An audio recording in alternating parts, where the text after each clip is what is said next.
Esse vídeo aqui é uma continuação direta do vídeo passado, tá? E vai ser para matar esse assunto de vez, que é a orientação do Espírito Santo, que ele que tem que ser o seu orientador, o seu mestre, tá? Na palavra, para o entendimento das coisas espirituais, beleza? Então eu vou estar lendo aí o livro de Hebreus 8 inteiro, fechou? E aí a gente vai estar fazendo a reflexão. No último vídeo eu li Hebreus 5 e 6, né? Foi 5 do versículo 11 em diante, até o capítulo 6, até o versículo 3. Hoje a gente só vai ler o capítulo 8, beleza? E vai ser para encerrar esse assunto aqui no canal por enquanto, tá? Até que surja uma oportunidade aí da gente estar voltando nesse assunto, beleza? Então vamos embora. Hebreus 8, versículo 1 está escrito: a aliança em Cristo é superior, e isso superior à antiga aliança, né? A aliança do tabernáculo físico, beleza? Ora, o mais importante de tudo, o que temos afirmado é que, sim, temos um sumo sacerdote, o qual se assentou à direita do trono da majestade nos céus, como ministro do santuário e do verdadeiro tabernáculo que o Senhor ergueu, não como ser humano, o tabernáculo dos céus, o qual o tabernáculo construído na terra é apenas uma figura, uma sombra, né, para o tabernáculo dos céus, certo? Pois todo sumo sacerdote é constituído para apresentar ofertas e sacrifícios. Por essa razão, era imprescindível que este sumo sacerdote fizesse a sua oferta pessoal.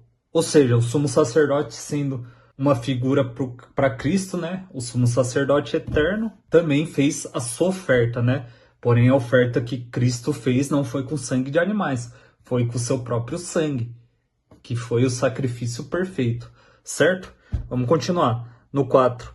Entretanto, se ele tivesse na terra, nem seria considerado sumo sacerdote, tendo em vista que já foram constituídos aqueles que apresentam as ofertas prescritas pela lei. Ou seja, se Cristo estivesse na terra, ele não seria sumo sacerdote eterno, justamente por já ter os sumos sacerdotes da lei, da antiga aliança, certo? Cristo, quando morreu, se tornou sumo sacerdote no tabernáculo dos céus. Lembrando que o tabernáculo terreno é uma figura, uma sombra para o tabernáculo dos céus, beleza? Esses servem no santuário que é representação e sombra daquele que está nos céus, já que Moisés foi avisado quando estava para construir o tabernáculo. Observai tudo com cautela, para que façais todas as coisas de acordo com o modelo que vos foi revelado no monte. Ou seja, né, aqui para testificar, para confirmar que o tabernáculo, né, foi revelado para Moisés, para ele fazer um tabernáculo igual, né, ou semelhante, fazendo uma sombra para o tabernáculo que estás nos céus, que com certeza é milhões de vezes superior, né? Não dá nem para mensurar o quão superior é, tá? Contudo, agora Jesus recebeu um ministério ainda mais excelente que o dos sacerdotes, assim como também a aliança da qual ele é o mediador. Aliança muito superior à antiga, pois que é fundamentada em promessas excelsas. Ora, se aquela primeira aliança não tivesse imperfeições, não seria necessário buscar lugar para a segunda, porquanto ele declara, repreendendo o povo por suas faltas, tá? Antes de dar continuidade, né? Inclusive, essa fala aqui é uma profecia que está lá em Jeremias 31, tá? Então você vê que a antiga aliança era falha, extremamente falha, porque a gente bem sabe que o sumo sacerdote ele entrava no Santo dos Santos uma vez por ano para oferecer as ofertas, né? Aspergir o sangue de animais para expiar o pecado das pessoas. Porém, era uma prática que era falha, porque os animais não tinham o poder de purificar o pecado, como o sangue de Cristo tem. Ali eram ritos religiosos fazendo sombra para o que viria depois, que no caso é Cristo, certo? Então, o sumo sacerdote ofertava o sangue para expiar. Cristo, o sumo sacerdote eterno, ofertou seu próprio sangue para expiar os pecados, mas ele sendo o sacrifício perfeito, o sangue que verdadeiramente perdoa os pecados para todo aquele que nele crê, é claro, tá? Então vamos continuar aqui, ó, o 8. O 8. Porquanto ele declara, repreendendo o povo por suas faltas, tá? É a profecia de Jeremias 31. Dias virão, diz o Senhor, em que estabelecerei com a casa de Israel e com a casa de Judá uma nova aliança. Não conforme a aliança que fiz com seus antepassados no dia em que os tomei pela mão para os conduzir até fora da terra do Egito, pois eles não continuaram na minha aliança, e eu me afastei deles, assevera o Senhor. Esta é a aliança que farei com a casa de Israel. Passados aqueles dias, garante o Senhor, gravarei as minhas leis na sua mente e as escreverei em seu coração. Eu lhes serei Deus e eles serão o meu povo. Ninguém jamais precisará ensinar o seu próximo, nem o seu irmão, dizendo, conhece o Senhor, porque todos me conhecerão, desde o menor deles até o maior. Isso por quê? Porque quando Cristo, se entrega como sacrifício, o seu Espírito passa a habitar em nós. Então, quando fala que ninguém vai precisar ensinar, é porque Cristo, ele vai habitar na gente. Ele vai ensinar. Ou seja, todo aquele que nele crê já vai ter o acesso ao Espírito Santo. O Espírito Santo que é aquele que te orienta no caminho. Nós não precisamos que alguém nos ensine, porque é o próprio Espírito, né? Quando eu falo não precisa que ninguém nos ensine, né? Na verdade, eu estou falando que nenhum homem nos ensine, pois é o próprio Espírito de Deus que habita na gente, que nos ensina, que nos revela o caminho. Porque, como eu venho falado, a palavra de Deus, ela é vida. Então, quando a gente recebe o Espírito e se alimenta da palavra, o próprio Espírito do Criador começa a orientar a gente no caminho certo. Então, sai daquela coisa, de ter um mediador homem, entre homem e Deus, que era a antiga aliança, e a gente passa a ter o acesso direto com Cristo como nosso mediador. Porque a gente precisa lembrar, a gente precisa entender o cerne do sacrifício de Cristo, que é a vinda, a descida do Espírito Santo sobre nós, morando em nós, pois a gente mesmo é o próprio tabernáculo de Deus aqui na terra. Então, o cerne do sacrifício de Cristo não é somente para que você seja salvo e depois, no pós-vida, você conheça o reino de Deus, o reino dos céus. Não, quando Cristo morre, a gente passa a ter acesso ao reino de Deus aqui nessa terra, aqui nesse corpo físico. Então, a gente precisa entender que o cerne da morte de Cristo e sua ressurreição é que era para nós termos o acesso nesse mundo físico ao reino de Deus. Só que aqui a gente não pode ver, Não é como se a gente pudesse enxergar o reino de Deus. Esse é o cerne principal da nova aliança. Tirar da antiga aliança, que era baseado nas coisas físicas, como tabernáculo, sacrifício de animais todo ano, o sumo sacerdote entrando ali, fazendo a mediação. Então, era apenas uma sombra para o que viria depois, para que assim a gente tivesse o acesso ao reino de Deus através do Espírito de Deus que habita em nós. Esse é todo o cerne da questão, tá? Vamos continuar aqui. Pois eu lhes perdoarei a malignidade, e não me permitirei lembrar mais dos seus pecados. Ao proclamar nova esta aliança, ele transformou em antiquada a primeira, e o que se torna superado e envelhecido está próximo do aniquilamento, Aniquilamento das antigas práticas, onde somente o sumo sacerdote tinha acesso ao Santo dos Santos uma vez por ano e oferecendo sacrifícios de animais que não tinham o poder realmente para perdoar o pecado como o sangue de Cristo tem. Então a gente precisa entender que a antiga aliança ela é só uma sombra para o que viria depois. Então a antiga aliança ela é baseada totalmente em figuras, sombras para o que viria depois. Então era algo que estava ainda relacionado ao mundo físico, né? Ainda não havia sido nos dado o acesso direto ao Pai. A gente não tinha um acesso direto, por quê? Porque Cristo não havia morrido ainda. Então, quando Cristo morreu e a gente passa a aceitar Ele como nosso Salvador, o seu Espírito passa a habitar dentro de nós. E esse é o acesso que a gente tem ao reino de Deus. Então, por mais que a gente não veja, o fato da gente ter o Espírito de Deus nos dá o acesso ao reino de Deus. E quando você vive pelo Espírito, você passa a viver pelo Espírito, você passa a entender as coisas espirituais. Então aqui eu falo para você, eu te dou um caminho do que é o cerne das coisas, mas eu não consigo fazer você entender 100% das coisas espirituais, porque quem vai te fazer entender isso é o Espírito. Então eu posso te falar o caminho certo, que você deve entender, que você deve seguir, que é buscar o entendimento espiritual, ser guiado pelo Espírito de Deus. Mas eu não vou conseguir fazer você entender 100%, porque isso quem vai fazer é o Espírito Santo, entendeu? Então, a gente passa da antiga aliança, que era presa ainda no físico, para a nova aliança, que é algo totalmente espiritual. Então, vocês veem que no meu canal, eu sempre falo que o que vale para Deus é a busca em espírito e em verdade. E não é o que falo na verdade, né? É o que está escrito na Bíblia, quando ele fala para a mulher samaritana, que o Pai procura os adoradores que o buscam em espírito e verdade. Então, não é eu que digo, é a própria Bíblia.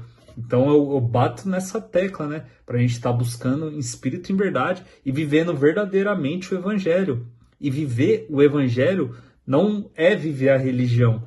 A religião e o Evangelho é diferente, porque religião que se limita a rituais físicos não tem valor nenhum para Deus. O que vale para Deus é o quê? Um coração sincero, buscá-lo em espírito e em verdade, viver o Evangelho, comer a Santa Ceia, tá? A Santa Ceia, quando eu falo comer, não é tomar o suco de uva e comer o pão. Não, é comer o pão, que é a palavra, e tomar o sangue, que é o arrependimento. É o você pedir perdão para Deus por todos os seus pecados todos os dias. Então essa é a Santa Ceia.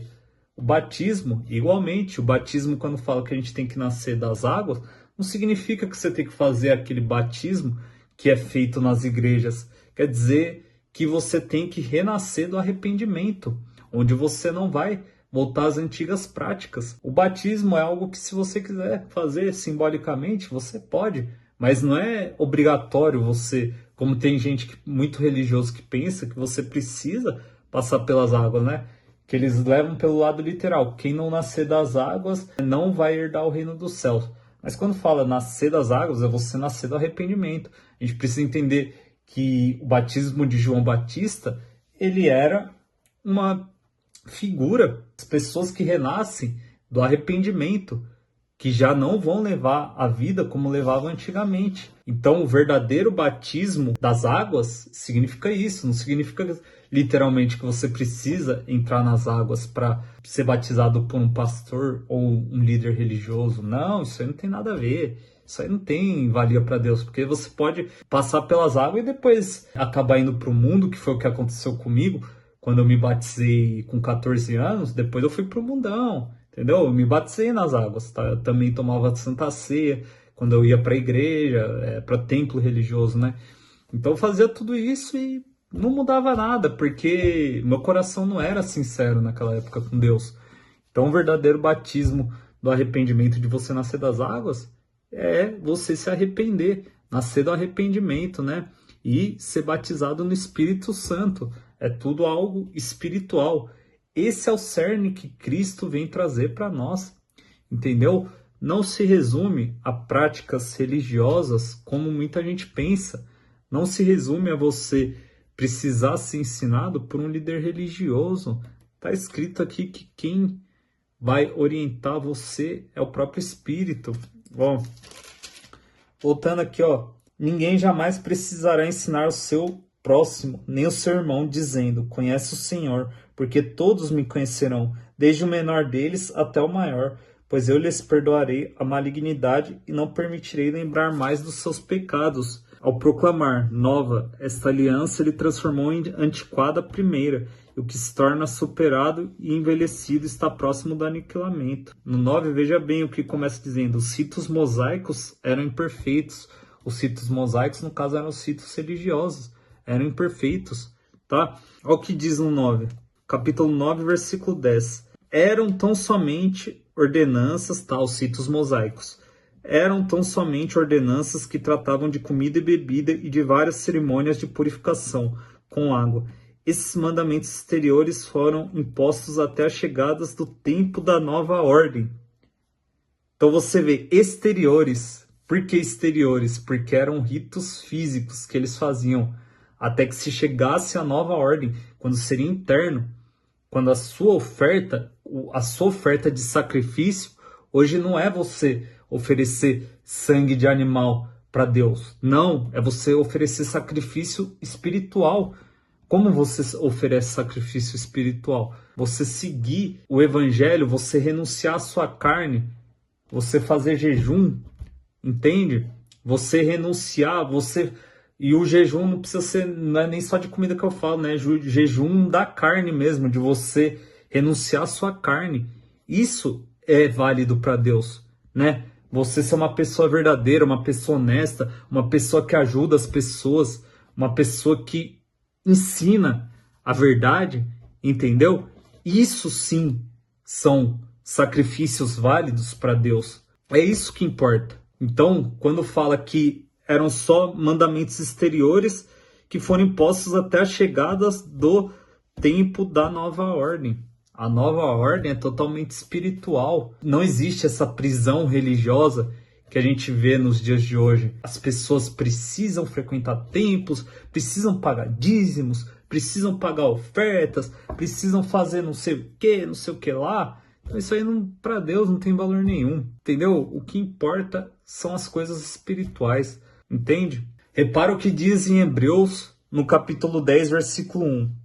O sacrifício de Cristo é definitivo, assim considerando que a lei oferece somente um vislumbre dos plenos benefícios que hão de vir, e não exatamente a sua realidade.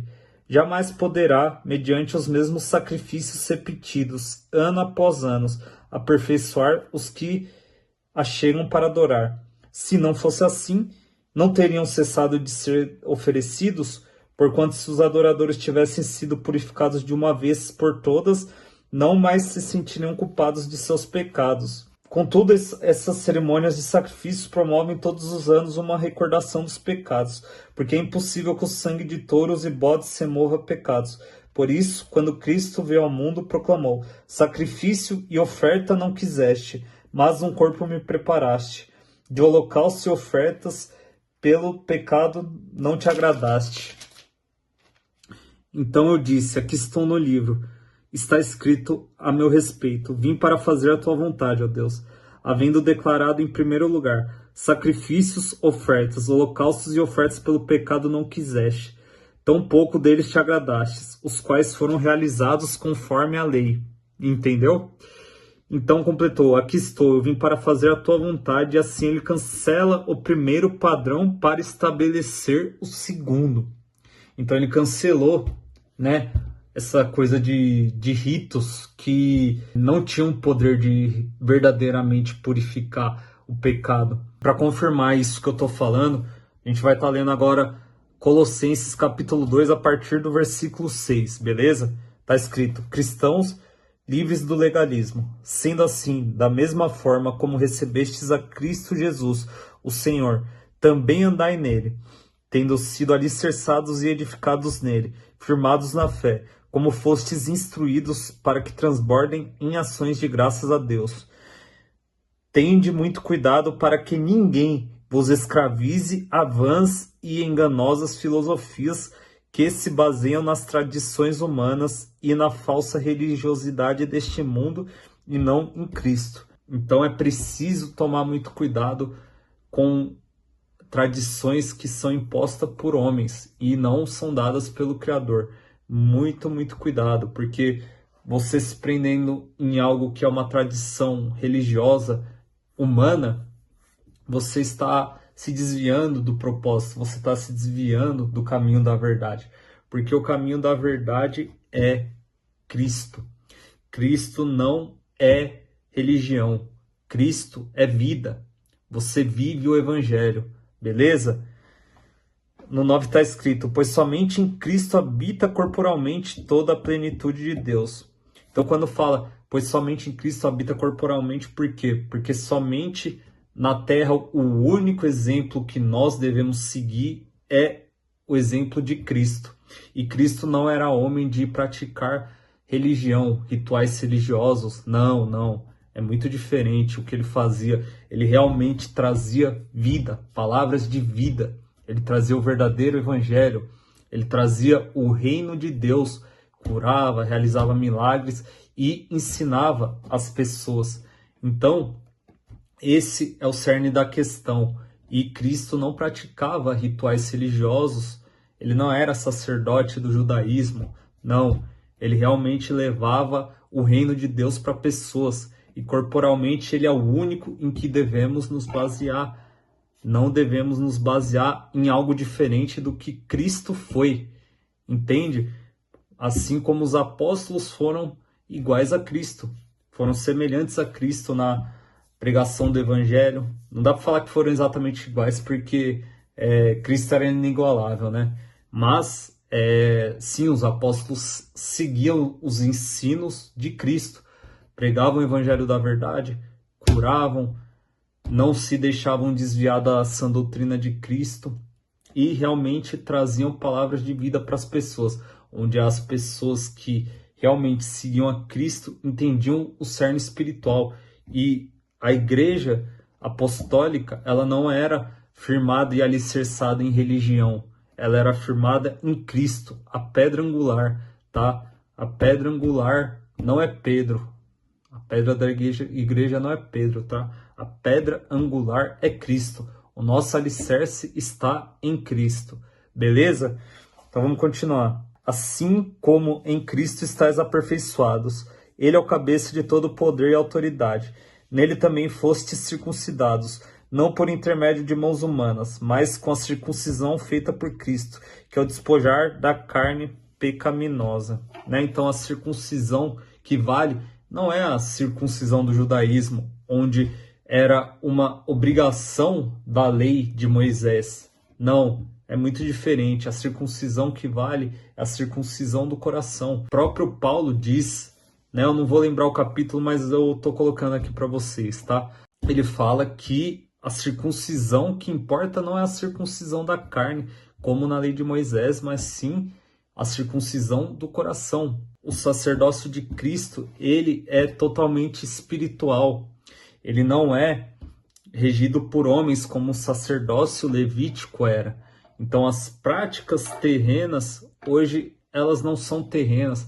As práticas terrenas no sacerdócio de Cristo, elas são espirituais.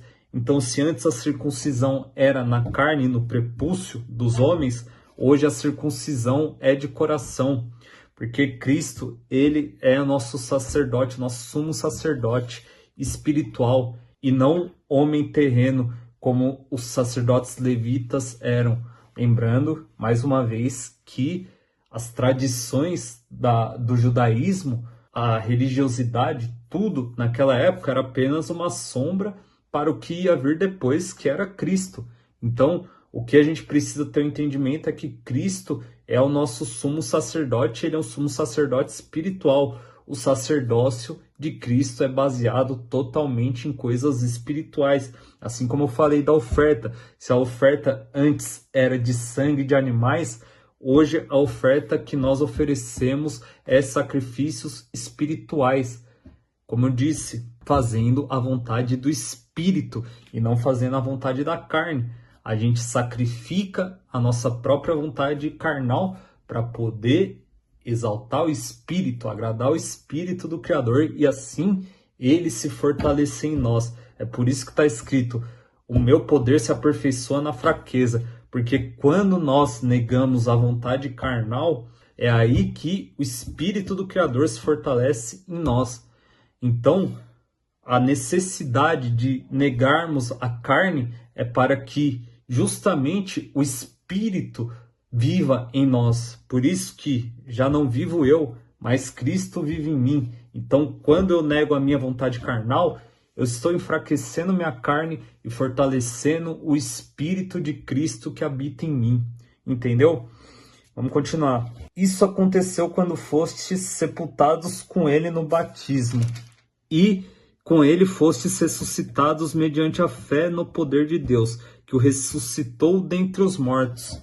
Então, o batismo que a gente tem também é o batismo espiritual. Como muita gente pensa que precisa ter a ação no mundo físico de você passar pelas águas para ser salvo, né? Como a gente é ensinado na religião, pelo menos eu fui ensinado assim, que havia necessidade de passar pelas águas para poder ser salvo. Porém, eu sempre achei isso muito estranho, né? Mas eu acreditava porque eu era religioso, mas achava estranho, né? Porque quando eu fui batizado eu não senti nada demais, né? Eu acho que com todo mundo é assim. Porque o batismo que vale é o batismo do Espírito. Então, quando fala o nascer das águas, né? A gente morre, né? Morre com ele no batismo e renasce do arrependimento. Então, é isso que é a gente ser batizado no Espírito Santo. Morremos para o mundo, renascemos da água, que na verdade é o arrependimento. Quando fala nascer da água, é nascer, você renasce do arrependimento, tá? Você morreu para sua própria carne, beleza? Você matou sua carne, né? Na verdade, você mata todo dia. A gente tem que matar a carne todo dia. Então era isso aí que eu queria falar, galera. Essa passagem de Colossenses aqui, ela é muito boa para completar aquilo que eu estava falando, tá? Só para ficar muito claro, tá? Que o sacerdócio de Cristo, ele é totalmente voltado a coisas espirituais. Ele é totalmente espiritual, né? A gente não tem um sacerdote terreno, não mais. Como na religião, muitos ainda acreditam que existe sacerdotes. O único sumo sacerdote é Cristo e ele é o nosso sacerdote espiritual. Não exige rituais físicos, não exige tradições, não exige. Exige sinceridade, exige buscar em espírito e verdade, exige que você siga as palavras, se alimente das palavras e viva as palavras. O sacerdócio de Cristo é o reino de Deus. Ele está sendo sacerdote no reino de Deus e pela sua graça nós temos acesso a esse sacerdócio aqui na terra, tá? Então, muito cuidado com tradições humanas, tradições religiosas que não são da sã doutrina de Cristo, mas sim são tradições inventadas por homens, porque se você se prender nas tradições enganosas, como aqui está escrito, são tradições vãs, tradições vazias que não vão te acrescentar a nada. Então, o que importa é religião, você ser religioso? Não, não importa você ser religioso. Importa você ter um coração sincero. E se for para ser religioso, seja, primeiro, uma pessoa próxima de Cristo, verdadeiramente, espiritualmente. E não tente se aproximar fisicamente, porque você não vai se aproximar indo numa igreja. Você vai se aproximar no seu coração, tendo um coração verdadeiro. Se você quiser ser religioso, leia Tiago 1,27, que ali está escrito a religião que agrada o Pai. Então, se você entender isso, seja religioso, tá? Mas leia Tiago 1,27, que é essa religião. Fechou?